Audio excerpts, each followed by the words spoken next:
നമസ്കാരം. ഇറാനെ തിരിച്ചടിക്കുന്ന അമേരിക്കയും ഇസ്രയേലും കരുതിയിരിക്കുക.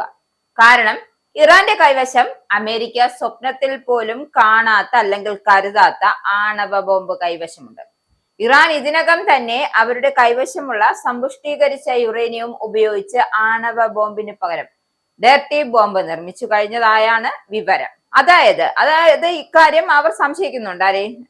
ഇസ്രയേലും അമേരിക്കയും സംശയിക്കുന്നുണ്ട്. ഇറാന്റെ കൈവശമുള്ള 60% സമ്പുഷ്ടീകരിച്ച യുറേനിയം കൊണ്ട് ഇത്തരം വിനാശകാരികളായ ബോംബറുകൾ ഉണ്ടാക്കാൻ എളുപ്പത്തിൽ കഴിയുമെന്നാണ് വിദഗ്ധർ ചൂണ്ടിക്കാട്ടുന്നത്. ഇത് പശ്ചിമേഷ്യയിലെ സംഘർഷങ്ങൾക്കിടയിലെ പുതിയ ഭയങ്ങൾ കൂടി ഉയർത്തുന്നതാണ്. ഒരു രാജ്യത്തിന് ആവശ്യത്തിന് റേഡിയോ ആക്റ്റീവ് വസ്തുക്കൾ, സ്ഫോടനാത്മക സാങ്കേതിക വിദ്യ, ശാസ്ത്രീയ വൈദഗ്ധ്യം എന്നിവ ഉണ്ടെങ്കിൽ അവർ തീർച്ചയായും ഒരു ഡർട്ടി ബോംബ് വികസിപ്പിക്കാൻ സാധിക്കും.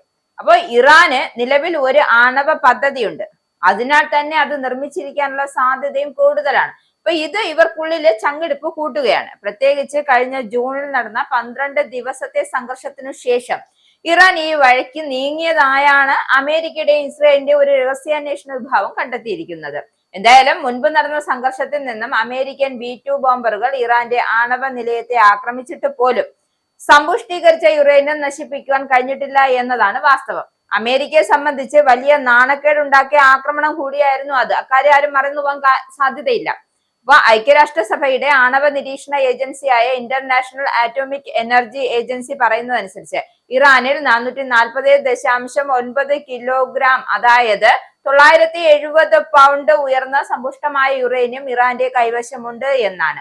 ഒരു ആണവായുധം നിർമ്മിക്കുന്നതിന് റേഡിയോ ആക്റ്റീവ് ലോകം 90% എന്ന ആയുധ ഗ്രേഡ് ലെവലിൽ ആയിരിക്കുകയാണ് വേണ്ടത്. നിലവിൽ ഇറാന്റെ കൈവശമുള്ളത് യുറേനിയത്തിന്റെ പരിശുദ്ധി എന്ന് പറയുന്നത് 60%.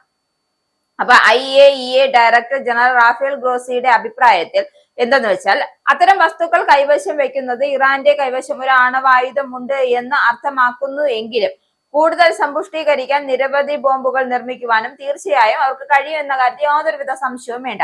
ഈ രംഗത്ത് ഇറാന്റെ മുന്നേറ്റം എവിടെ എത്തി നിൽക്കുന്നു എന്നത് ഇന്റർനാഷണൽ ആറ്റോമിക് എനർജി ഏജൻസിക്ക് മാത്രമല്ല അമേരിക്കയ്ക്കും ഇസ്രായേലിനും പോലും അറിയില്ല എന്നതാണ് വാസ്തവം.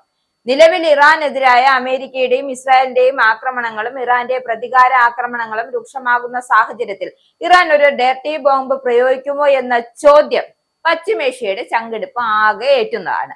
എന്തായാലും ഇനി നമുക്ക് ഡർട്ടി ബോംബ് എന്ന് പറയുന്നത് എന്താണെന്ന് കൂടി നോക്കാം. അതായത് എന്താണ് ഡർട്ടി ബോംബ് എന്ന് അറിയണ്ടേ?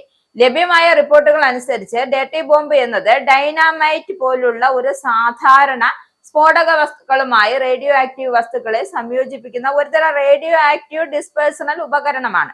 ഇതിനെ RDD എന്നാണ് വിശേഷിപ്പിക്കുന്നത്.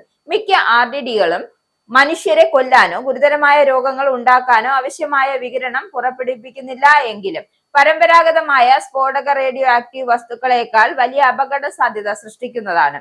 ഒരു RDD സ്ഫോടനം പരിഭ്രാന്തി സൃഷ്ടിക്കുകയും പ്രദേശം മലിനമാക്കുകയും ചെയ്യും. ഇതുമൂലം ചെലവേറിയ മാലിന്യ നിർമ്മാർജ്ജന ശ്രമങ്ങളാണ് ആവശ്യമായി വരിക. ഒരു ഡർട്ടി ബോംബിനെ ഒരിക്കലും നമ്മൾ ഒരു ന്യൂക്ലിയർ ബോംബായി തെറ്റിദ്ധരിക്കരുത്. കാരണം രണ്ടാമത്തേത് ഒരു ഡർട്ടി ബോംബിനേക്കാൾ 1 ദശലക്ഷം മടങ്ങ് ശക്തമായ ഒരു സ്ഫോടനം കൂടി സൃഷ്ടിക്കാൻ കഴിവുള്ളതാണ്. മറുവശത്താകട്ടെ ഒരു ഡർട്ടി ബോംബിൽ നിന്നുമുള്ള വികിരണം സ്ഫോടന സ്ഥലത്തിന്റെ ഏതാനും ബ്ലോക്കുകളിലോ മൈലുകളിലോ ആണ് ചിതറിക്കിടക്കുക. കൂടാതെ മലിനീകരണവും ഭയവും ഉണ്ടാക്കുന്നതിനാൽ ഇതിനെ വൻതോതിൽ തടസ്സപ്പെടുത്തുന്ന ഒരു ആയുധം എന്നാണ് പറയാറ് സാധാരണ. ഇപ്പൊ ഡർട്ടി ബോംബിലെ ഒരു സ്ഫോടക വസ്തുവിന് ചുറ്റും റേഡിയോ ആക്റ്റീവ് വസ്തുക്കൾ പാക്ക് ചെയ്തിട്ടുണ്ട്. അത് ഡ്രോണുകൾ, വാഹനങ്ങൾ അല്ലെങ്കിൽ മിസൈലുകൾ വഴി കൊണ്ടുപോകാൻ സാധിക്കുകയും ചെയ്യും. അതിന്റെ ഒരു പ്രത്യേകതയാണ് കണക്കാക്കപ്പെടുന്നത്. ലക്ഷ്യത്തിലെത്തുമ്പോൾ സ്ഫോടക വസ്തു ശക്തമായ ഒരു സ്ഫോടനത്തിന് കാരണമാവുകയും ചെയ്യുന്നു. നിലവിലുള്ള വസ്തുക്കളിൽ നിന്നും ഇറാൻ ഈ ബോംബ് നിർമ്മിച്ചിട്ടുണ്ട് എങ്കിൽ തീർച്ചയായും അത് അവർ ഇത്തവണ ഇസ്രയേലിന് നേരെയും അമേരിക്കൻ താവളങ്ങൾക്ക് നേരെയും ഉപയോഗിക്കും എന്ന് തന്നെയാണ് അമേരിക്ക കരുതുന്നത്. അതുകൊണ്ട് തന്നെയാണ് തന്ത്രപരമായ നീക്കം അനിവാര്യമാണ് എന്ന നിലപാടിൽ അമേരിക്കൻ സൈന്യവും ആസ്ഥാനമായ പെന്റഗൺ ഉള്ളത്.